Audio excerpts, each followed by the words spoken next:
Bonjour les amis, nouvelle vidéo aujourd'hui pour retrouver Gérard Fauré avec un témoignage totalement hallucinant. Un témoignage qui est totalement lié, vous savez, à l'affaire Epstein sur les pratiques plus que douteuses, bien sûr, de nos élites et de nos stars. Et aujourd'hui, au vu de tous les documents qui ont été déclassifiés, Gérard Fauré avait raison depuis le début. Et pour tous ceux qui le faisaient passer pour un fou ou qui disaient il en fait peut-être un petit peu trop, bien au contraire, je pense que la réalité dépasse largement toutes les bonnes histoires de Gérard Fauré. J'ai deux témoignages extraordinaires à vous montrer. Un de Gérard Fauré, deux de Jean-Pierre Monchy qui déjà à l'époque nous racontait tout ce qu'il se passait en coulisses. Mais juste avant, bien sûr, de les écouter, n'oubliez pas de vous abonner, le pouce, le commentaire, le partage, le boost. J'ai besoin de votre soutien, vous le savez, je suis totalement invisibilisé, shadowban sur YouTube, donc j'ai besoin de vous. N'hésitez pas également à me soutenir via Tipeee, vous avez tous les liens en description sous la vidéo. Je remercie tous les donateurs hier, vous avez été nombreux. Vous le savez, comme je suis censuré, la chaîne ne me rapporte plus et ça me permet de continuer le combat dans une meilleure situation, bien sûr. Allez, on écoute ça et on en parle juste après. Céline Dion, elle est en train de mourir de ça, et beaucoup d'acteurs sont en train de mourir d'avoir trop pris d'adrénochrome.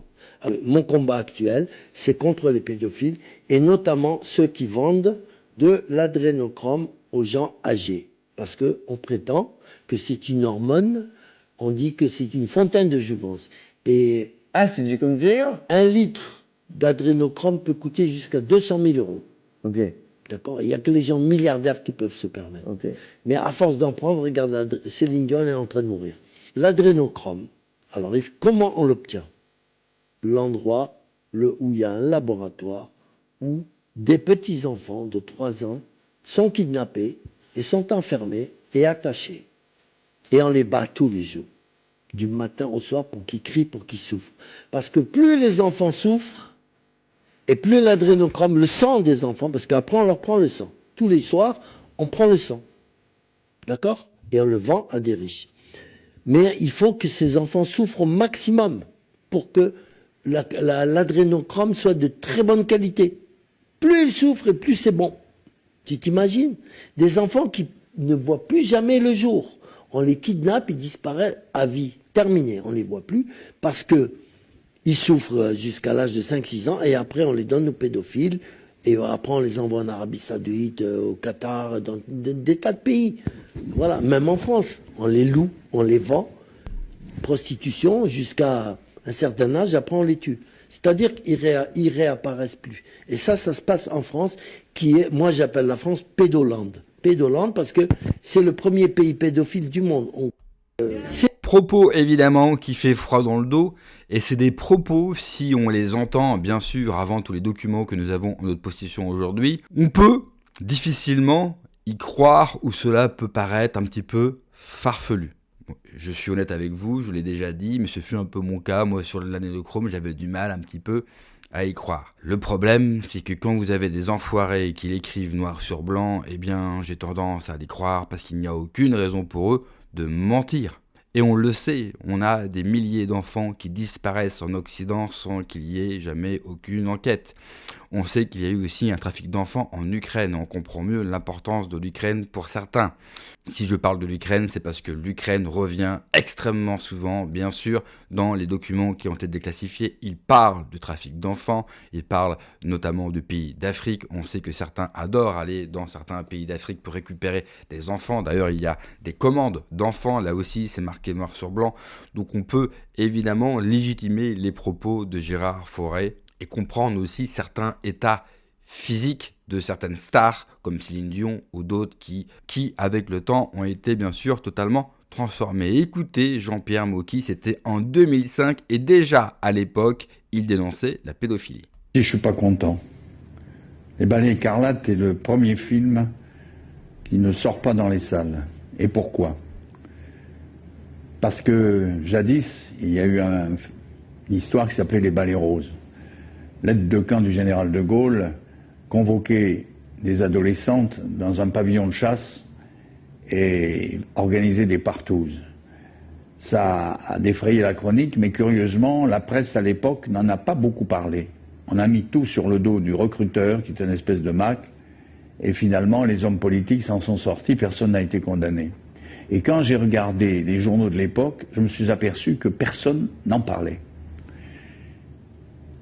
Aujourd'hui, nous sommes devant une recrudescence de la pédophilie sur les enfants. Les baléros, c'était des petites jeunes filles, c'était déjà pas bien. Mais là, il s'agit d'enfants, quelquefois de 6 ans, de 3 ans, que l'on viole pendant des espèces de réunions, et non pas par un sadique, un malheureux malade forcené qui a perdu la raison. Non, ce sont des gens tout à fait normaux, qui occupent généralement des postes très importants parce qu'ils sont obligés d'acheter ces enfants pour une soirée, par conséquent de donner de l'argent ou aux parents ou aux recruteurs. Et c'est souvent des enfants de pays étrangers qui sont en France quelquefois en clandestin.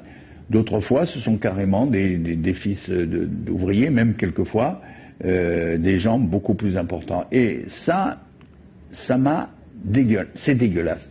Et je ne sais pas, j'avais vaguement traité ce sujet dans Le Témoin que vous avez vu dans ma collection. C'était Philippe Noiret qui était amoureux d'une fille de 12 ans qu'il assassinait, mais c'était un cas très particulier. Ensuite, je m'en suis occupé dans Noir comme le souvenir. Une petite fille qui avait été enlevée, comme celle qui vient d'être libérée, qui s'est évadée après 8 ans, où elle était séquestrée par un type qui s'est suicidé. Ça s'est passé en Autriche, elle est à la une des journaux aujourd'hui. J'avais traité ça un petit peu comme ça, des petits cas.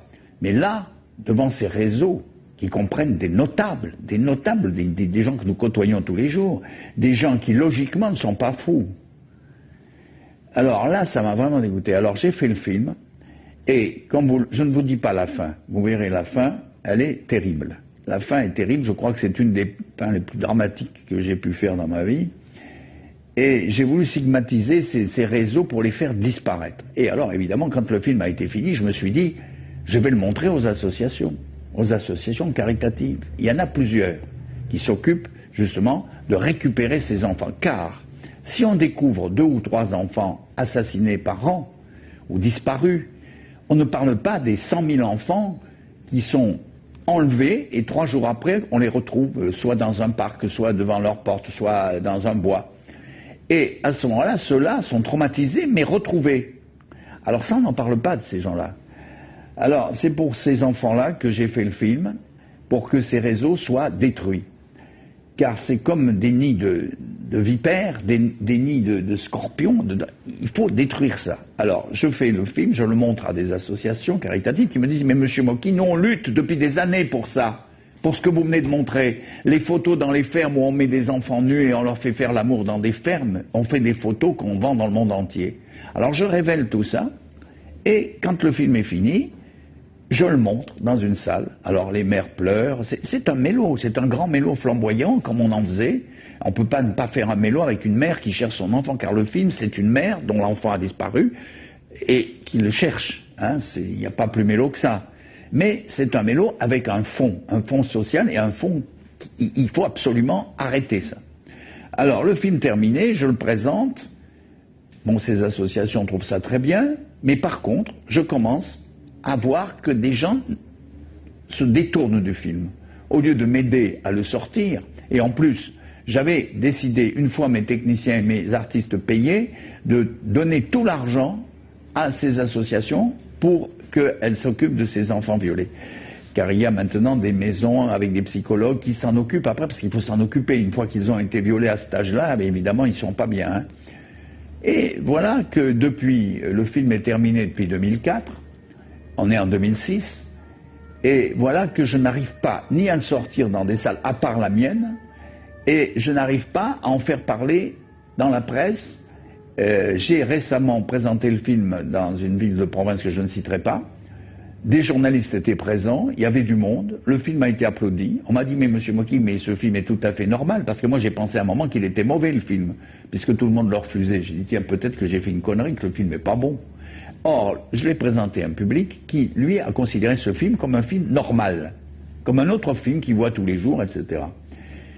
Alors, aujourd'hui, je suis en colère contre tout le monde, car si on empêche ce film de sortir, on rejoint le film de Stanley Kubrick, les Sentiers de la Gloire, qui est resté 30 ans interdit parce qu'il racontait l'histoire des soldats français, que d'autres soldats français fusillaient parce qu'ils ne voulaient pas aller tuer des gens, il est resté 30 ans interdit. Je ne vous parle pas de tous les films qui n'ont jamais pu se faire, puisque déjà au départ, ils étaient censurés même avant d'être faits, donc ils n'ont pas trouvé l'argent pour le faire. C'est aussi ça, mon travail, c'est aller vous rechercher toutes les archives, parce qu'aujourd'hui, il est important de revoir tous ces témoignages. Ce témoignage date de 2005. Jean-Pierre Monchy, on le sait, savait beaucoup de choses. C'est pas la première fois où il avait pris la parole par rapport à la pédophilie. C'est vrai que Jean-Pierre Monchy, c'est un personnage, et à chaque fois, eh bien, on disait oui, mais c'est un personnage, il est grossier, il parle fort, etc.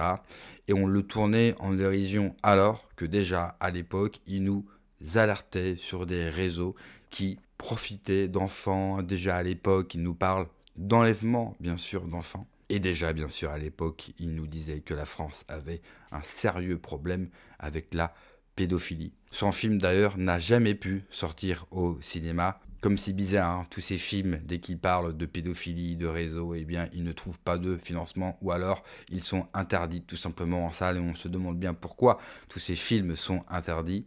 Ça me fait penser aussi au film de Kubrick, qui nous montre des cérémonies et des sacrifices, bien sûr, d'enfants, et Kubrick va lui aussi, malheureusement, trouver la mort quelques jours après la sortie de son film. Le hasard fait quand même mal les choses, parce que tous les gens qui prennent la parole sur ces affaires-là, eh bien, se retrouvent mourus, comme dirait Pierre Jovanovic, extrêmement vite, dans des circonstances qui nous laissent aujourd'hui pantois et qui nous laissent douter, parce qu'on se doute aujourd'hui, à la lumière de tous les documents et de l'affaire Epstein, que ces personnes-là n'ont jamais voulu se suicider, mais qu'on les a aidés pour que la vérité n'apparaisse jamais au grand public, c'est-à-dire la décadence et tous ces réseaux occultes, non seulement parce que ça touche aux enfants, mais parce qu'ils vénèrent tout simplement Satan et le démon, pour acquérir bien sûr plus de pouvoir, ou pour avoir l'apocalypse sur Terre. Ce sont des dégénérés et leur seule place est sur un poteau. Merci d'avoir regardé la vidéo les amis, n'oubliez pas, j'ai besoin de votre soutien. Alors le petit like, on s'abonne, le partage, le commentaire, le boost, j'ai besoin plus que jamais de votre soutien. Prenez soin de vous, que Dieu vous protège. Allez, ciao.